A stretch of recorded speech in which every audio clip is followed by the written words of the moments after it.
জীববৈচিত্র্য দিবস উদযাপন উপলক্ষে বালুরঘাটে পরিবেশপ্রেমী সংস্থা দিশারি সংকল্পর এক অভিনব আড্ডা। আজ 22শে মে, বৃহস্পতিবার, আন্তর্জাতিক জীববৈচিত্র্য দিবস। আজ সেই জীববৈচিত্র্য দিবস উদযাপন উপলক্ষে বালুরঘাটে পরিবেশপ্রেমী সংস্থা দিশারি সংকল্প এক অভিনব আড্ডার আয়োজন করেছিল, যে আড্ডার নাম ছিল জীববৈচিত্র্য আড্ডা। আর এই আড্ডায় পরিবেশ থেকে হারিয়ে যাওয়া গাছ, মাছ ও পাখিদের বিষয়ে আলোচনা করলেন মৃণাল চক্রবর্তী, চঞ্চল শিকদার, ভক্তগোপাল ভট্টাচার্য, দুর্গা শঙ্কর সাহা, শঙ্কর ঘোষ, ত্রিদীপ ভট্টাচার্য, অসিতাভ সরকার প্রমুখ প্রবীণ নাগরিকরা। জীববৈচিত্র্য থেকে হারিয়ে যাওয়া বহু জীবের ওপর আলোচনায় মুখর হয়ে উঠল আড্ডার পরিবেশ। বালুরঘাটের প্রবীণ নাগরিকরা বলে উঠলেন, বালুরঘাটে ছিল জীববৈচিত্র্যের সম্ভার, এখন সেসব অতীত। কিন্তু কেন এই অভিনব আড্ডার আয়োজন দিশারি সংকল্পের?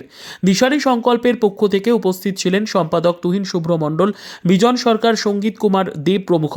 তুহিন শুভ্র মণ্ডল জানান, আমরা বালুরঘাট বায়োডাইভার্সিটি রেজিস্টার তৈরি করেছি। আন্তর্জাতিক জীববৈচিত্র্য দিবসে সবাইকে নতুন করে অঙ্গীকার করতে হবে যে মানুষ নয়, পরিবেশের অন্যান্য জীবদের বাঁচার অধিকারকে গুরুত্ব দিতে হবে। এসব কথাই উঠে আসবে বালুরঘাট বায়োডাইভার্সিটি রেজিস্টারে।